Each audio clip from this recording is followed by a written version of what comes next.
Jadi saya akan membahasnya nanti dari sisi usul fikih, apa sih bedanya berusaha dengan ruqyah dengan berusaha dengan obat.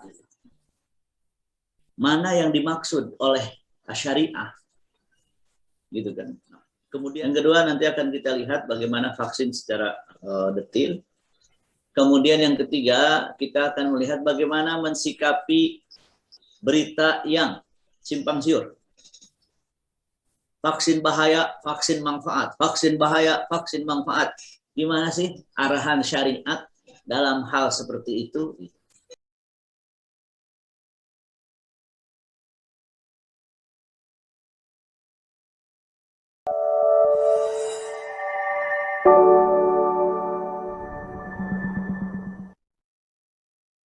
Allahumma sholli ala sayyidina Muhammad. Insyaallah hari ini kita akan berbicara tentang vaksin. Pertama, bagaimana COVID ini harus diatasi. Apakah cukup dengan ruqyah saja, tilawah, masuk masjid gitu kan. Karena memang ada pemahaman seperti itu. Jadi saya akan membahasnya nanti dari sisi usul fikih, apa sih bedanya berusaha dengan ruqyah dengan berusaha dengan obat. Mana yang dimaksud oleh syariah, gitu kan. Kemudian di mana posisi ruqyah. Karena sesi vaksin ini ada satu lagi sesinya, berobat dengan ruqyah COVID-19 gitu. Agar dua-duanya imbang. Nah, yang kedua nanti akan kita lihat bagaimana vaksin secara detail. Kemudian yang ketiga kita akan melihat bagaimana mensikapi berita yang simpang siur. Vaksin bahaya, vaksin manfaat, vaksin bahaya, vaksin manfaat. Gimana sih arahan syariat dalam hal seperti itu? Nah, yang jelas kita menginginkan melalui musibah ini, jadi ada musibah, ada ibtila, ada uqubah. Tapi yang kita harapkan bagaimana musibah ini menjadi rahmat. Sebagaimana dalam hadis kan, rahmat. Gitu. Pertama, disikapi dengan baik.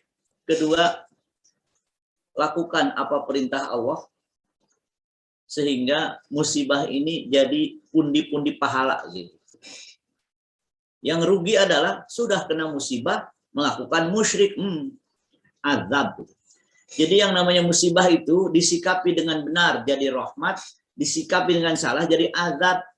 Azab bagi orang kafir, orang munafik, tapi rahmah bagi yang beriman. Bagaimana rahmah? Dalam hadis kan disebutkan ada 3.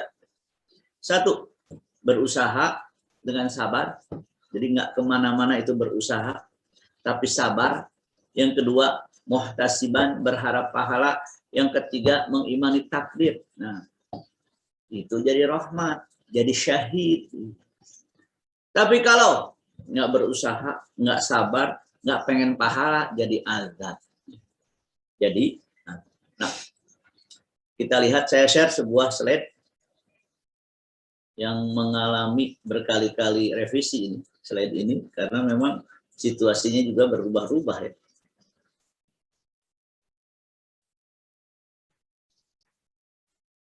Pagi ini saya mendapatkan mencegah COVID dengan berkumpul di masjid. Ini gimana ceritanya? Karena hadis, kayak ini kan berseluruhan informasi.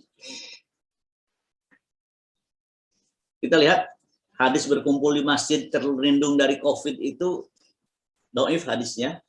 Namun nanti penanganannya seperti apa itu hal lain. Tapi berkumpul di masjid terhindar dari COVID itu hadis dhaif.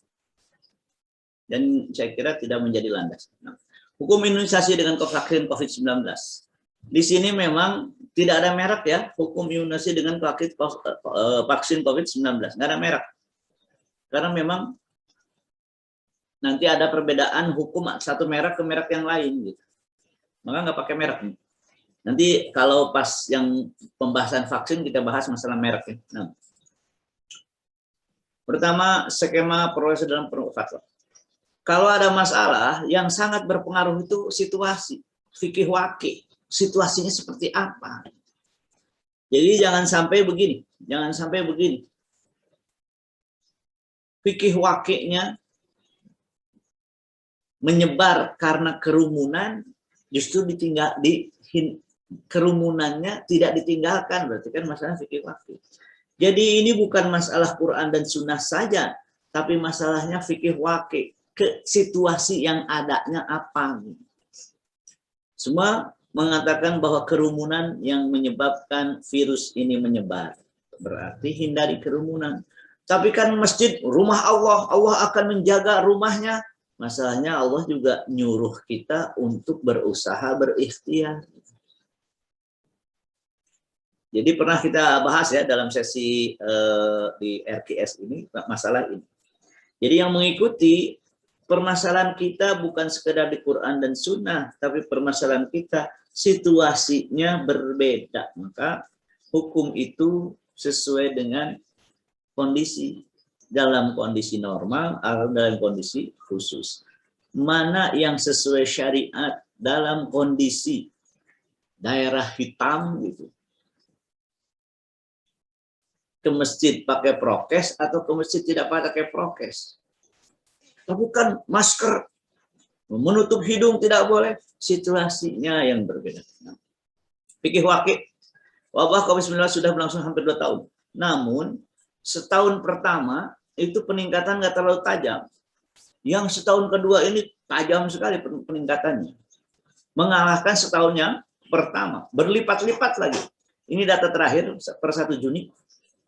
Sudah yang positif kemarin 24.836, ya dekat dengan 25.000 lah. 25.000 berarti pasien sembuh, pasien meninggal 58.995. Tadi saya lihat di berita rumah sakit di Koja itu antri pemandian mayat. Tapi kan prosentasenya sedikit. Masalahnya dalam syariat yang ditimbang adalah bukan persentase sedikit, adanya kematian. Para ahli sepakat nih fikih waqi' bahwa menekan penyebaran virus ini sulit dilakukan kecuali dengan terbentuknya imunitas kolektif, herd immunity. Sehingga kehidupan kembali normal dan itu bisa dilakukan dengan menggalang vaksinasi COVID-19. Nah, ada yang mengatakan, wah vaksin berbahaya, buktinya begini-begini. Permasalahannya berbagai negara ada yang sukses. Singapura sukses, Selandia Baru sukses. Bahkan di Selandia Baru itu menjadi apa? Penduduknya 5 juta, 5 juta penduduknya itu menjadi relawan COVID-19. Ya selesai. Kita 200 juta atau 140 juta lah.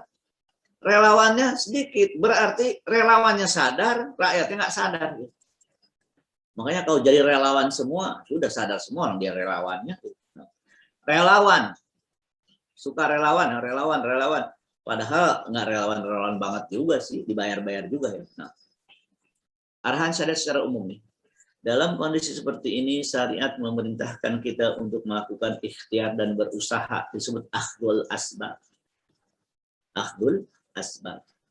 Sabab yang mana? Nanti ada pembagian. Sabab itu ada pembagian. Ada sabab yang konkret, ada sabab yang abstrak. Yang diminta oleh Allah itu sabab konkret. Jadi nanti beda mencegah dengan ruqyah dengan mencegah dengan vaksin, beda. Yang diperintahkan mencegah dengan vaksin. Bagaimana dengan ruqyah? Dengan ruqyah itu pelengkap. Tidak boleh melakukan ruqyah tanpa vaksin gitu. Baik dari sisi mengobati ataupun mencegah. Nanti ada hukum mengobati, ada hukum mencegah. Allah menetapkan pahala dalam usaha ini. Karena ini yang kita harapkan. Yang kita harapkan itu kenapa divaksin? Karena Allah nyuruh berpahala. Kenapa divaksin? Karena perintah dari Satgas gak berpahala. Jangan sampai seorang mukmin melakukan sesuatu gak ada harapan pahala, itu rugi akhirat. Bahaya COVID itu bukan kematian. Bahaya COVID adalah kehidupan setelah kematian. Mau ngapain kita? Gitu. Jangan sampai kehidupan setelah kematian justru menjadi apa? awal dari penderitaan tidak berakhir. Kita ingin kematian itu berakhir dari penderitaan. Waj'alil mauta rohatan lana min kulli syarr. Kan dalam doa seperti itu. Waj'alil mauta rohatan lana min kulli syarr. Kita ini ingin kematian itu istirahat. Istirahat. Kadang-kadang saya mikir, kalau dipastikan meninggal itu pasti, enggak pasti ini masalahnya. Kalau dipastikan meninggal itu istirahat dari segala kesulitan, meninggal gitu. Cuman masalahnya nggak pasti. Ya, pasti. Maka kita berharap melalui usaha dalam hal ini, usaha yang konkret, berharap pahala. Sedangkan usaha pelengkap juga berharap pahala. Adapun hasil dari usaha atau ikhtiar sama sekali bukan urusan manusia. Di sini tawakal. Hanya Allah lah yang di tangannya penentu hasil dari sebuah usaha. Jadi pahala itu di usahanya, bukan di hasilnya. Beda kan? Orang yang berusaha tidak kena COVID, kemudian kena, itu berpahala. Tapi orang yang tidak berusaha kemudian kena, nah di situ masalahnya. Kehilangan kesempatan pahala dari sisi berusaha. Oleh karena Allah, kita berharap memang ini wabah, memang ini musibah, tapi kita harus berpikir gimana jadi pahala. Ajaban li amril mukmin kan itu. Orang mukmin itu hebat. Kenapa? Mau baik atau buruk, mau syar atau khair, semuanya baik. Kenapa? Ada syukur dan sabar. Nah, saya pembahasan pertama urgensi ihtisab. Apa itu ihtisab? Melakukan sesuatu dengan harapan pahala. Yaitu apa? Ihtisab adalah ketika melakukan amal soleh, ketika ditimpa hal yang tidak diinginkan, mencari pahala. Mencari pahala. Jadi mencari pahala ketika melakukan amal soleh, ketika ditimpa hal yang tidak ingin, mencari pahala. Makanya muhtasiban. Ada orang mendengar muhtasiban, berharap pahala di balik musibah. Man shoma ramadhana imanan wahtisaban, berharap pahala di balik amal soleh. Kata Umar bin Khattab, dua pahalanya. Dia beramal soleh, dia berharap pahala, dua. Dia sabar, dia berharap pahala, dua pahalanya. Makanya dalam kasus ta'un, dalam kasus ta'un, apa kata Rasulullah? Dia diam di rumah, muhtasiban, berharap pahala, sabiron, sabar, ada muhtasiban. Maka bagaimana kita dengan vaksin berharap pahala? Kenapa divaksin? Agar vaksin mendatangkan pahala harus dijawab. Kenapa divaksin? Saya divaksin karena syariat menyuruh saya untuk mencegah. Vaksin adalah salah satu pencegahan dari COVID-19. Pahala. Pak, sisi usaha. Tapi kan vaksin berbahaya. Nah, nanti kita bahas bagaimana mensikapi berita yang simpang siur. Berita yang simpang siur. Perintah berobat. Nah, ini Rasul bersabda apa? Tadawu, berobatlah. Fa inna Allah azza wa jalla yadha'an ila wada'lahu dawa. Lihat. Dalam hadis ini Allah Rasulullah bersabda, sesungguhnya Allah dalam membuat penyakit membuat bersamanya obat. Di sini obat maksudnya berobat dengan usaha konkret, bukan dengan ruqyah. Bagaimana ruqyah? Ruqyah dilakukan sebagai pelengkap. Jadi apa sih fungsinya ruqyah? Ruqyah itu melengkapi usaha konkret. Karena usaha konkret penyakitnya apa, diobatinya dengan obat apa. Jadi dokter itu sunnah fardu kifayah. Jadi dokter itu fardu kifayah. Fardu kifayah. Kemudian di sini disebutkan apa? Ada obat. Berarti berobat itu dengan obat. Terus bagaimana? Baik obat yang medis barat atau medis timur terserah. Terus bagaimana? Bagaimana dengan ruqyah? Nah, ruqyah berarti penenang hati. Ketenangan hati membuat obat menjadi lebih efektif. Dua-duanya dilakukan. Tapi dalam hadis ini yang diminta apa? Usaha. konkret. Secara mana tersirat hadis ini memerintahkan berobat dengan segala cara yang bisa mewujudkan tujuan berobat, yaitu sehat. Cara apapun silakan. Jadi mohon maaf, tidak terbatas dengan cara di zaman Nabi yang disebut tibun nabawi. Medis itu tibun nabawi. Kenapa? Dari hadis ini masuk tibun nabawi. Medis itu tibun nabawi. Kenapa? Karena hadis ini umum. Obatnya bukan sekedar bekam, gitu. Bukan sekedar kistul hindi. Kadang-kadang aneh juga ya, Ustadz mengadakan penelitian dalam bidang obat, itu kan overlapping gitu. Kalau main bola apa? Pemain back belakang jadi penyerang, salah tempat gitu. Cara yang dimaksud bukan hanya sekedar cara yang ada di zaman Rasulullah SAW hidup, tapi segala cara yang dapat menyembuhkan serta perhitungan manusia adalah sunnah karena diperintahkan dengan tersirat dalam hadis ini. Jadi hadis ini tersirat apa? Dokter juga sunnah gitu loh. Makanya saya sering mempermasalahkan cara memahami. Cara memahami. Jadi jangan sampai Islam itu memusuhi ilmu. Kenapa? Pokoknya yang di zaman Rasulullah saja. Itu juga salah. Makanya saya ketika itu diundang untuk para dokter ahli penyakit dalam. Saya bikin fikih dokter. Di antaranya apa hukum jadi dokter? Fardu kifayah. Kenapa?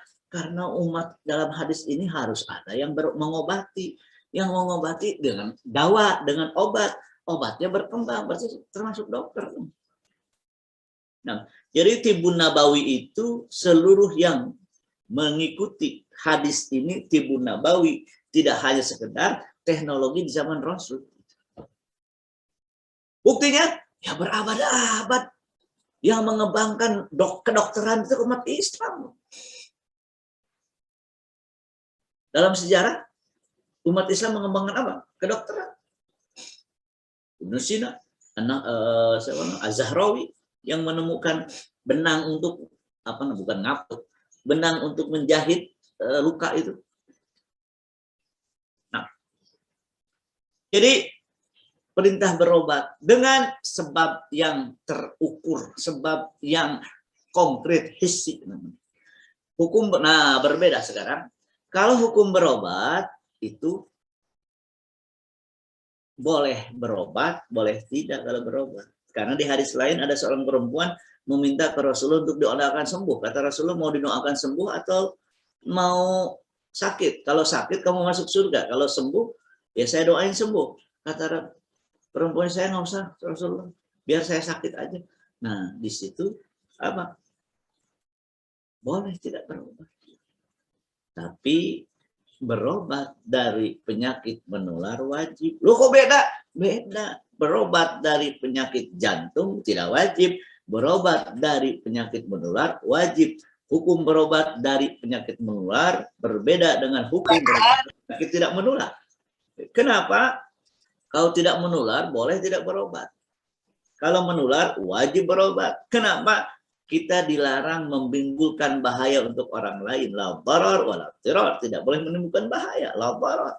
Makanya, nah ini kadang-kadang diem-diem sudah tahu punya gejala, ini kayaknya COVID ini, diem aja lah daripada ribut, diem. Kalau dia diem, tidak kemana-mana, tidak menimbulkan bahaya bagi orang lain, silakan. Tapi dia kemana-mana jalan-jalan, itu yang boleh. Kenapa? Tidak boleh menimbulkan bahaya untuk orang lain. Bahkan dalam fikih disebutkan barang siapa, mohon maaf, kena COVID, kemudian dia kesal, kenapa saya sendirian yang kena? Akhirnya dia meludah di mana-mana supaya orang kena COVID semua. Kalau seandainya ada yang meninggal gara-gara dia meludah di mana-mana, itu termasuk pembunuhan dalam fikih.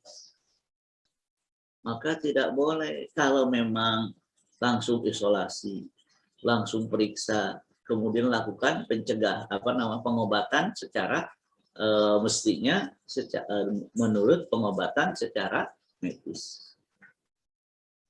Hukum berobat dari penyakit menular wajib karena tidak boleh menimbulkan bahaya untuk orang lain. Nah, sekarang cara berobat ada dua.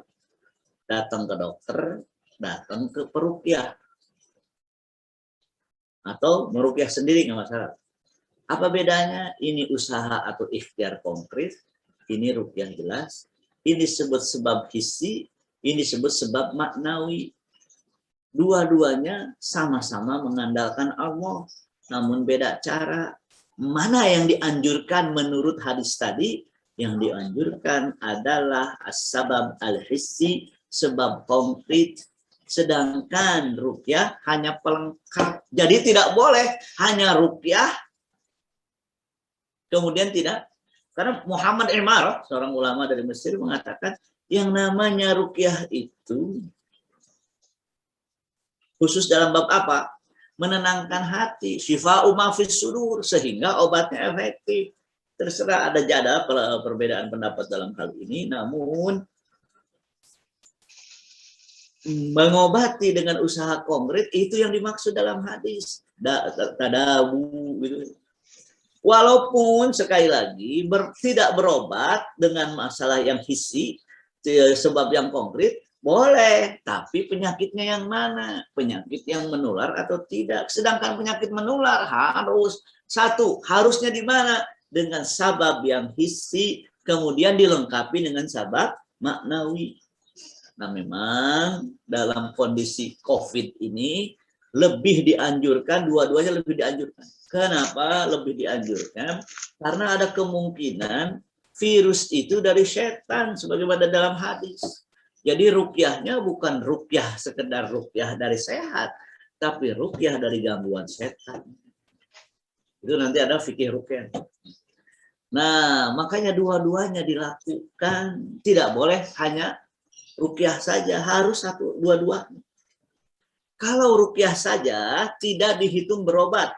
Sekali lagi, ini kalau penyakit yang tidak menular, boleh ruqyah saja, tapi kalau penyakit menular harus dua-duanya agar tidak menimbulkan bahaya. Nah, perintah yang dimaksud dalam hadis tadawu adalah berikhtiar dengan sebab terindra konkret, yaitu as-sabab al-hissi, terlihat, diteliti. Ini begini. Contoh sederhana yang saya pahami. Luka kalau ada bakteri nanti jadi apa? Jadi infeksi, jadi ada nanah. Bakterinya dibunuh dengan apa? Misalkan dengan alkohol, set kering. Itu kan sabab hissi. Sabab hissi. Yang dimaksud ikhtiar itu sabab hissi. Nah, misalkan, apakah boleh orang luka nggak diobati? Boleh, luka kan tidak menular. Apakah boleh luka hanya diruqyah saja? Boleh. Karena memang berobat dengan obat hissi itu tidak wajib dalam penyakit tidak menular. Tapi masalahnya penyakit menular. Penyakit menular. Sekarang kita masuk penyakit menular. Perintah menjauhi penyakit menular. Kalau tadi kan mengobati. Mengobati. Kalau ini bukan mengobati, menghindar. Vaksin itu urusannya menghindar, bukan mengobati, mencegah. Sekali lagi saya ulang, mengobati itu kalau dari penyakit tidak menular, boleh berobat, boleh tidak. Boleh hanya ruqyah saja, boleh. Abu Sa'id Al-Khudri kan ketika mengobati dengan Al-Fatihah itu boleh saja. Tapi permasalahan yang kita hadapi bukan penyakit tidak menular, penyakit menular. Penyakit menular itu harus dicegah penyebarannya. Makanya perintah menjauhi penyakit menular. Firro minal mazdum, ini perintah. Larilah dari azmazdum. Mazdum itu di penyakit lepra, tapi difahami secara mafhumul muwafaqah adalah apa? Penyakit menular. Larilah seperti kalian lari dari singa. Dari apa? Kira-kira kalau ada singa kita lari yang serius nggak? Serius. Kalau begitu ada penyakit menular serius juga. Karena perumpamaannya kama tafirru minal asad. Yang nggak boleh ada yang bertanya bagaimana kalau orang yang nggak takut singa? Jangan ngarang-ngarang. Yang jelas maksud dari hadis ini harus serius menghindar. Jadi secara fahwal khitab atau mafhumul muwafaqah, hadis ini difahami perintah menjauhi dan mencegah dari penyakit menular. Jadi kalau divaksin Kenapa Anda divaksin? Kan Rasulullah mengatakan, larilah dari penyakit menular. Seperti kalian lari dari singa, seserius itu kita lari, maka vaksin. Dapat paham. Apapun jenis penyakitnya, selama ia menular, maka kita wajib menghindari dengan cara apapun yang bisa mewujudkan tujuan tersebut, yaitu terhindar dari dengan cara apapun. Terutama cara yang dimaksud adalah cara yang hissi tadi, konkret. Salah satu tersebut adalah vaksinasi.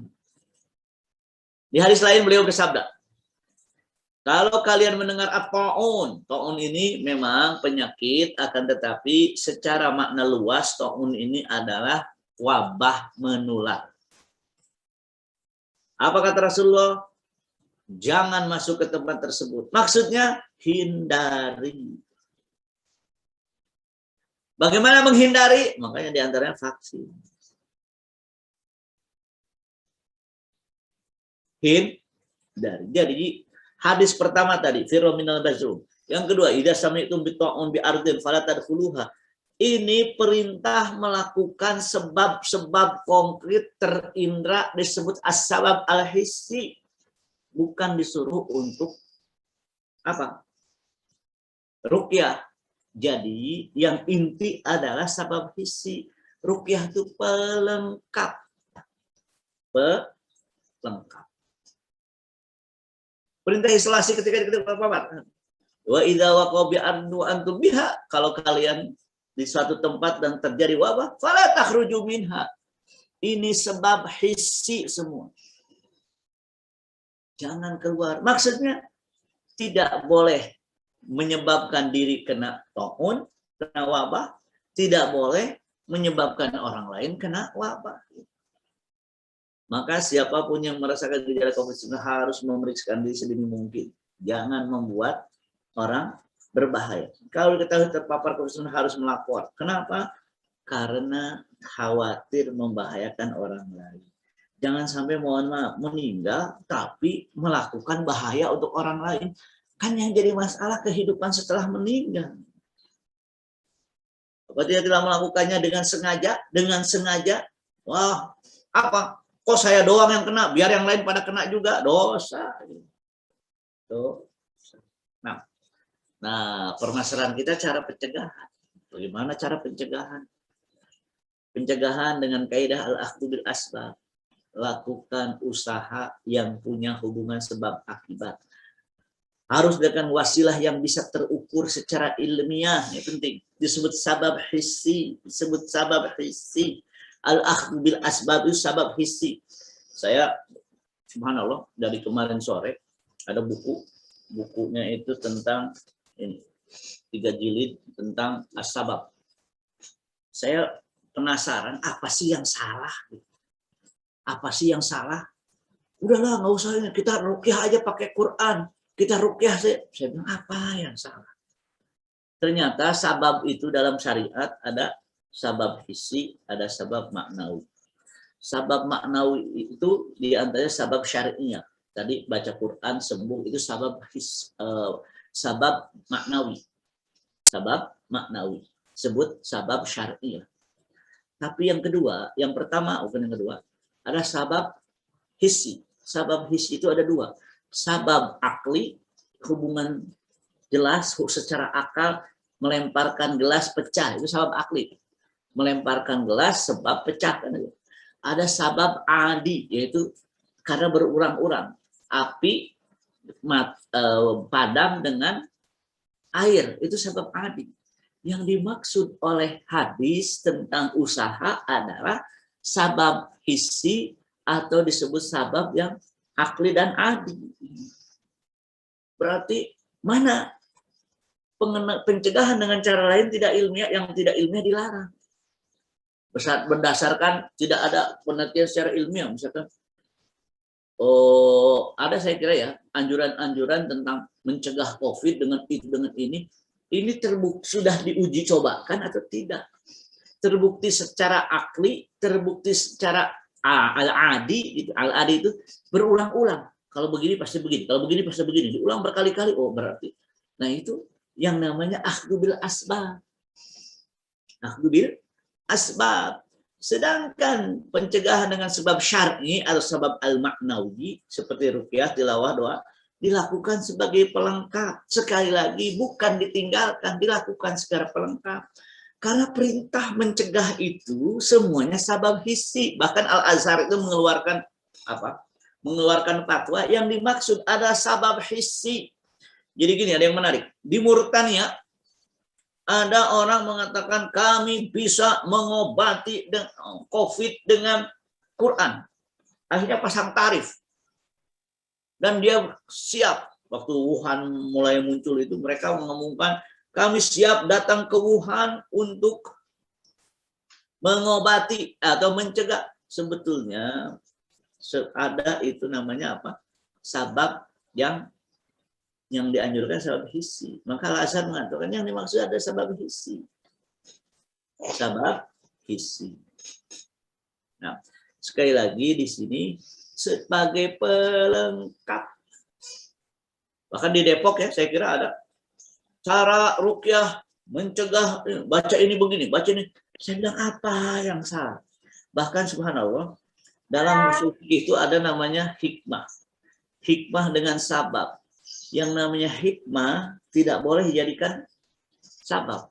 Maksudnya hikmah baca Quran sembuh, tapi baca Quran tidak boleh secara mengalahkan sabab hissi. Makanya dua-duanya dilakukan.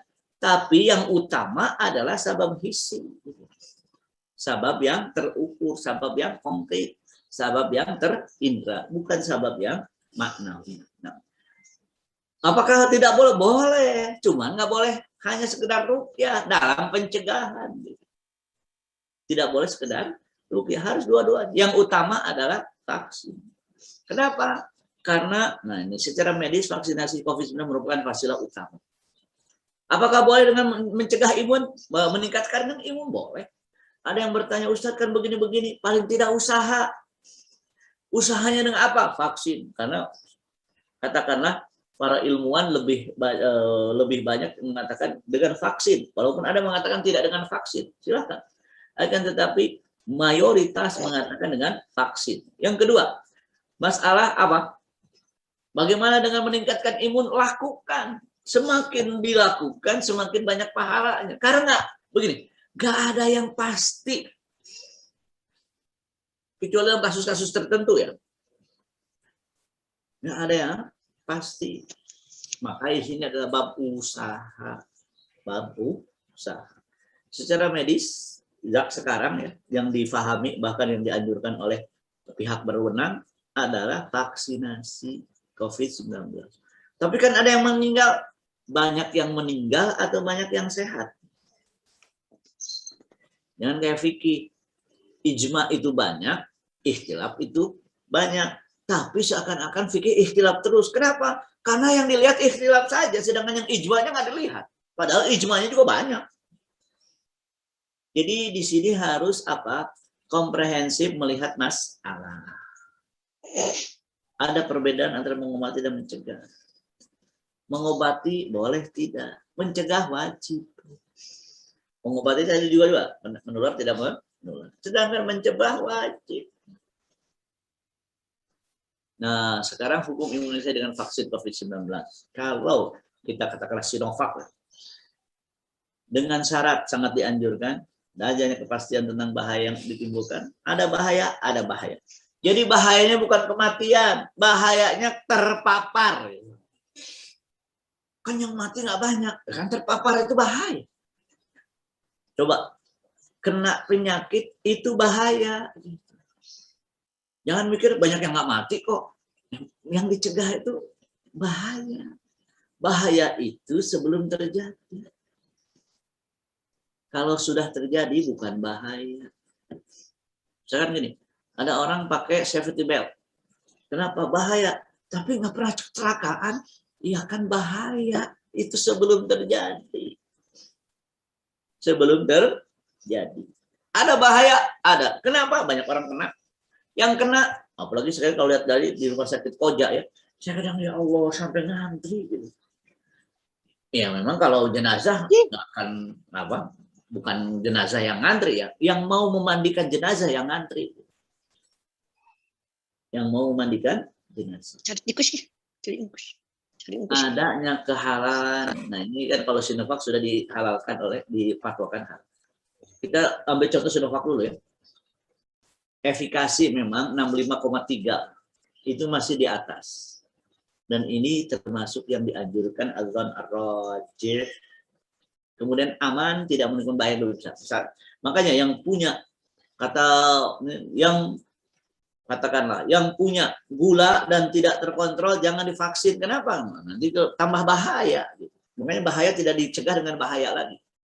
Oleh karena itu, apabila memenuhi 5 hal ini sangat dianjurkan.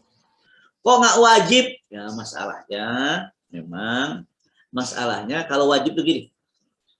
Misalkan ini, minum sembuh langsung, nah, itu wajib. Kalau contoh gini, ada orang sedang makan, tersedak, butuh air, jadi karena nggak ada air, yang ada khamr. Nah itu situasinya kan langsung minum langsung selamat gitu kan. Kalau masalah COVID kan nggak kontan, makanya sangat dianjurkan dengan 5 catatan ini. Kalau COVID Sinovac, saya kira oke. Kan ada yang wajar yang namanya efek samping. Terus ada yang meninggal. Kenapa meninggalnya? Apakah karena COVID, karena vaksinnya atau yang lain? Nah, sekarang kalau kita masukkan yang namanya siapa? Freezer. Oh, freezer udah tinggal satu saja, masalahnya halal atau tidak. Bahkan freezer itu 95% dengan yang merek kompor itu, Moderna ya, mirip nama kompor ya, Moderna. Tapi bermasalah halal haramnya saja. Yang satu lagi AstraZeneca itu ya, bagaimana? Silahkan saja lihat. Nomor 1 ada bahaya jelas, halal tidak, masalah halal tidak halal di MUI. Kenapa perusahaan yang membuat vaksin mengatakan itu halal? Kenapa MUI mengatakan haram? Karena gini, ada proses memakai benda haram, setelah itu lepas. Ketika lepas dari benda haram, apakah masih najis? Gitu. Kata MUI, lepas dari benda haram tetap haram. Kata perusahaan, kan lepas dari benda haramnya udah dibuang, tinggal sudah dibersihkan dari yang haram atau dari yang najis. Itu terjadi perbedaan antara perusahaan dengan MUI. Dalih ini nomor 2 tidak terpenuhi kata AstraZeneca. Kalau MUI mengatakan tidak. Namun ada kondisi lain. Nah, ini jelas karena ada penyakit-penyakit yang tidak boleh divaksin. Hukum imunisasi dengan vaksin yang tidak efektif tadi Sinovac. Boleh turun derajatnya menjadi boleh. Nggak ulang 65,3 itu termasuk yang dibilang efektif atau tidak dalam kedokteran. Yang jelas kalau dibilang tidak efektif dibolehkan, bukan diharam. Ad-darar yudfa'u biqadril imkan. Yang namanya bahaya itu dicegah sebisa mungkin. Maka lakukan usaha untuk mencegah bahaya. Ini kaidah dalam fikih. Apabila vaksin seperti ini mempunyai efek samping yang menimbulkan bahaya lebih besar, maka imunisasi dengannya haram. Dipastikan divaksin, kemudian 50% orang divaksin pingsan semuanya dan meninggal, itu nggak boleh, jadi haram. Yang selanjutnya, apabila vaksin tersebut mengandung unsur babi, maka vaksinasi dengannya haram. Katakanlah efikasinya rendah, Sinovac rendah. Kemudian mengandung zat haram sesuai fatwa MUI, ya sudah nggak bisa dipakai. Tapi kan permasalahan sekarang MUI mengatakan Sinovac halal, tidak ada najisnya. Kemudian efikasinya tidak seperti yang lain. Ini dibolehkan. Bahkan dianjurkan, bukan nggak pakai sangat, ad-darar yudfa'u biqadril imkan. Ad-darar yudfa'u biqadril imkan. Paling tidak ketika kita membaca begini berarti ada anjuran syariat dalam memakai vaksin sehingga Ketika kita mau melakukan niat, ya Allah, ini usaha saya, semuanya di tangan Engkau. Setelah berusaha, berdoa, itu dua-duanya dapat pahala. Usahanya dapat pahala, berdoanya dapat pahala. Dalam hidup ini kalau nggak mikir pahala, mikir apa lagi? Saya kadang-kadang subhanallah, ini begini. Saya bilang tenang, bahaya terbesar itu kehidupan setelah kematian. Kita khawatir setelah kematian justru kesulitan. Kebayangkan kalau kita di rumah sakit masih ada yang ngobatin, sakitnya hilang, sakit jam 2 misalkan malam, pagi-pagi udah hilang, masih reda, ada sakit lagi. Itu di dunia masih ada harapan-harapan. Di akhirat nggak ada harapan lagi. Ketika dikubur nggak ada harapan lagi, mau teriak-teriak nggak ada yang denger. Nggak ada rumah sakit di kuburan. Di alam akhirat apalagi.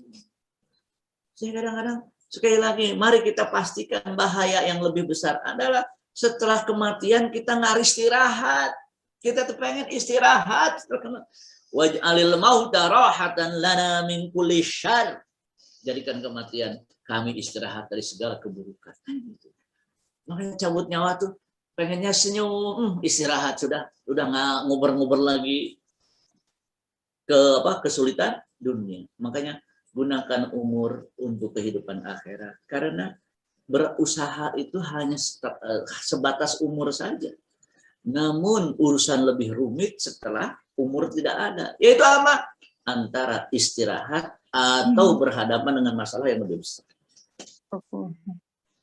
Hukum imunisasi dengan vaksin yang efektif namun tidak halal, katakanlah 95%, tapi tidak halal. Tapi kemungkinan sembuhnya tinggi. Nah, ini masuk kaidah idza ta'arada mafsadatani ruya Allah mudarrun birtikabi akhafihima.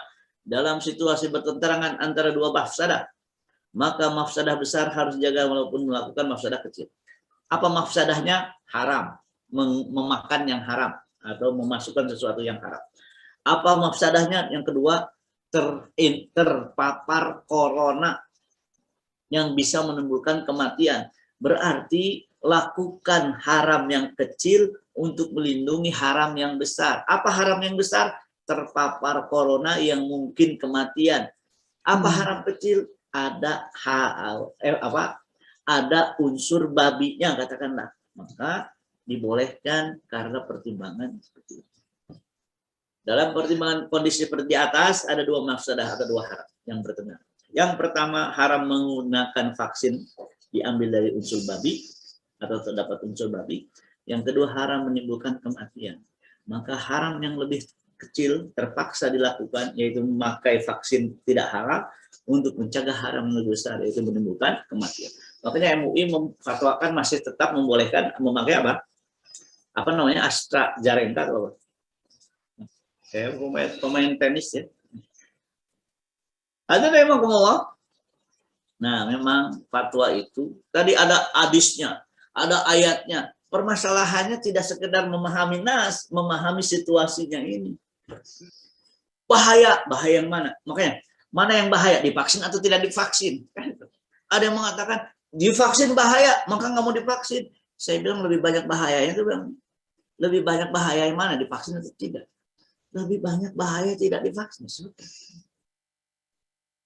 Fikih tanzil itu menakar bahaya atau tidak, efektif atau tidak, halal. Ini namanya fikih tanzil. Jadi kalau tadi bahaya dicegah, apakah bahaya? Namanya menakar bahaya. Apakah efektif? Menakar. Nah, kita lewat ini. Nah, fenomena tidak atau belum mau divaksin. Nah, ini masalah. Bahkan ada yang nggak mau. Pokoknya saya nggak mau divaksin. Nanti dulu. Pertama, tidak percaya dengan pemerintah, silakan, itu hak masing-masing. Yang nggak boleh adalah apa? Mencaci ya, teori konspirasi. Oke, silakan. Simpang siur berita, paling tidak 3 lah. Simpang siur berita. Kata siapa yang dokter hewan itu mengatakan ini bahaya. Kata tim dari Unpad ini nggak bahaya. Pusing kan jadinya rakyat ini. Nah, tidak percaya pemerintah, saya kasih tanda tanya ya, bukan pernyataan, tanda tanya. Nah, kalau tidak percaya, tabayun. Ya ayyuhalladzina amanu in ja'akum fasiqun binaba'in fatabayyanu. Fasikun kita artikan pihak yang tidak dipercaya beritanya. Fatabayyanu. Mohon maaf, saya ulangi, ini ada tanda tanya ya, bukan pernyataan. Kalau fatabayyanu, apa sikapnya? Fatabayyanu. Acitnya bayin, bayin itu ya cari yang jelas. Bagaimana caranya? Bertanya pada pihak yang dipercaya. Siapa yang dipercaya? Silakan. Dalam hadis ini, Rasulullah SAW ketika sholat, kurang. Jadi, anna Rasulullah SAW, insarafa minal istin. Sholat cuma 2 rakaat. Faqala Dzul Yadain, kata Dzul Yadain, aku sirotis sholatu amnasita. Sholat jadi 2 rakaat atau engkau lupa wahai Rasulullah? Rasulullah mendengar Dzul Yadain begini, apa? Gak langsung ini, langsung mencari asadaqa Dzul Yadain, nyari yang lain. Berarti kalau ragu itu berita, tanya yang lebih kuat. Kata sahabat, benar Rasulullah. Nah, berarti sudah. Makanya cari pihak yang dipercaya untuk memastikan berita. Untuk memastikan berita. Jadi jangan sampai terima dari satu pihak, bandingkan dengan yang lain. Nah, kemudian yang kedua, jadi bertanya kepada pihak terpercaya yang punya kapasitas di bidang kesehatan. Tanya langsung. Tanya. Nah, selanjutnya, teori konspirasi. Makanya kalau ada ini konspirasi, membangun kekuatan kritik terhadap berita. Abu Ayyub ketika terdengar Sayyidah Aisyah dan Sofwan dituduh hal yang tidak baik, apa kata Abu Ayyub? Dia menggunakan akalnya, tanya ke istrinya. Abu Ayyub nanya ke istrinya, Ummu Ayyub, saya lebih soleh dari Sofwan atau Sofwan lebih soleh? Sofwan dong katanya. Ini bahasa saya. Ummu Ayyub, engkau yang lebih baik atau Aisyah yang lebih baik? Ya Aisyah lah. Pertanyaannya, mungkin nggak engkau melakukan? Enggak.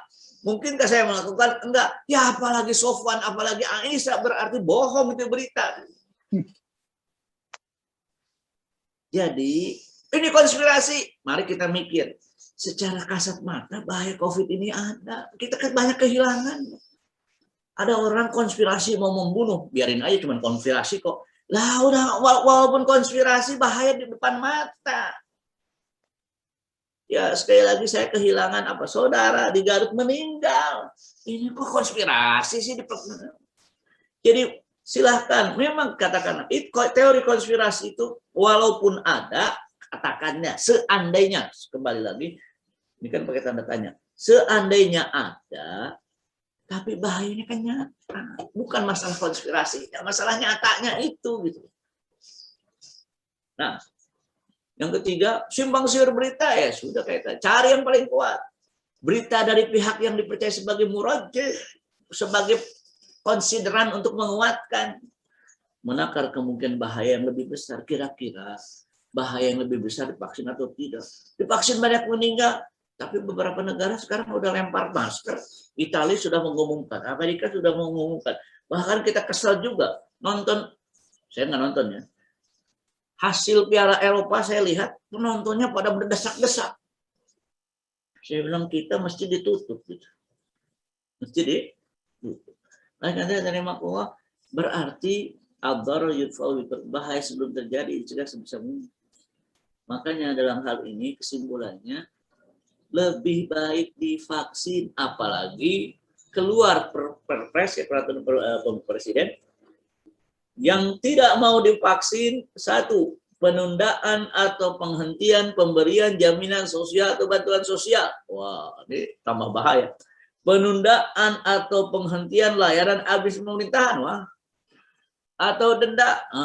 Berdasarkan ini semua, saya kira mari kita divaksin. Tapi tolong jangan sampai, kenapa divaksin? Itu nanti nggak dapat. Enggak, divaksin itu anjuran berikhtiar terhindar dari penyakit, mengamalkan 3 hadis tadi. Lari dari penyakit menular seperti lari dari singa. Yang kedua, kalau ada taun di satu tempat, jangan ke situ. Usaha. Bab usaha, bab ikhtiar. Yang mudah-mudahan kalaupun terjadi apa-apa yang tidak diinginkan, kita dapat pahala. Saya tanya, ada orang tidak pakai masker, tidak protokol kesehatan, kena COVID. Dengan orang protokol kesehatan pakai COVID. Apa bedanya? Yang satu nggak dapat pahala, yang satu dapat pahala. Maka semuanya kita lakukan untuk dengan cara apa? Dengan cara mengikuti arahan syariat akan berpahala. Terakhir, adab Islami dalam imunisasi. Lakukan usaha agar tidak terpapar. Kenapa? Allah nyuruh berpahala. Setelah itu berdoa. Kenapa? Allah nyuruh berpahala.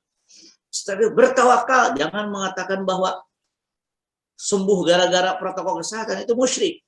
Sembuh gara-gara protokol kesehatan atau tidak terpapar gara-gara protokol kesehatan, musyrik. Yang benar, karena Allah yang menjadikannya sembuh, makanya setelah itu bertawakal, setelah berusaha. Yang terakhir, kalau terjadi yang diinginkan, takdir. Maka saya mengimani takdir setelah hasil usaha terjadi, baik buruk atau tidak. Semuanya takdir. Qadarullah, saya sehat. Qadarullah, saya nggak sehat. Jangan sampai qadarullah, ya sehat. Qadarullah itu mau sehat nggak sehat, dua-duanya qadarullah. Nah, saya kira ini mungkin Ustaz Miftah yang bisa saya sampaikan pada kesempatan kali ini. Insya Allah hari ini agak luas waktunya.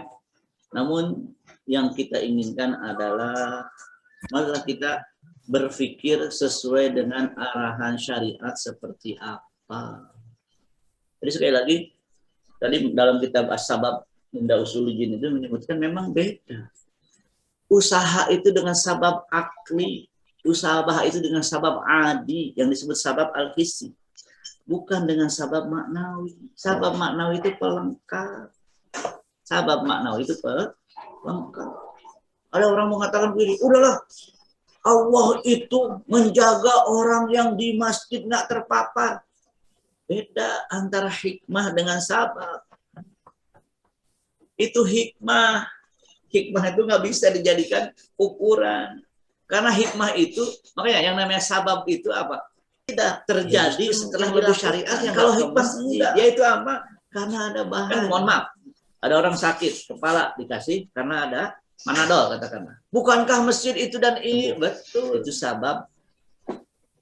Akan tetapi yang dipertimbangkan adalah berdoa. Yang namanya berdoa itu nggak kontan. Sabab hisi tadi, sebab sekali lagi yang dianjurkan adalah terukur secara akal manusia, bukannya sabab hisi. Apalagi dengan hikmah, ya sabab hisi. Ada lagi satu lagi sabab itu yang mungkin dalam bab usul fikih panjang masalah itu. Saya kayak ini yang bisa sampaikan, Ustaz Miftah. Mohon maaf kalau ada kurang dan salah. Kalau ada pertanyaan silahkan. Jazakallah Ustaz. Menarik sekali Ustaz, materinya banyak yang merasa tercerahkan dan minta soft copy-nya Ustaz. Mudah-mudahan bisa dikirim nanti Ustaz ya. Ya, insya Allah.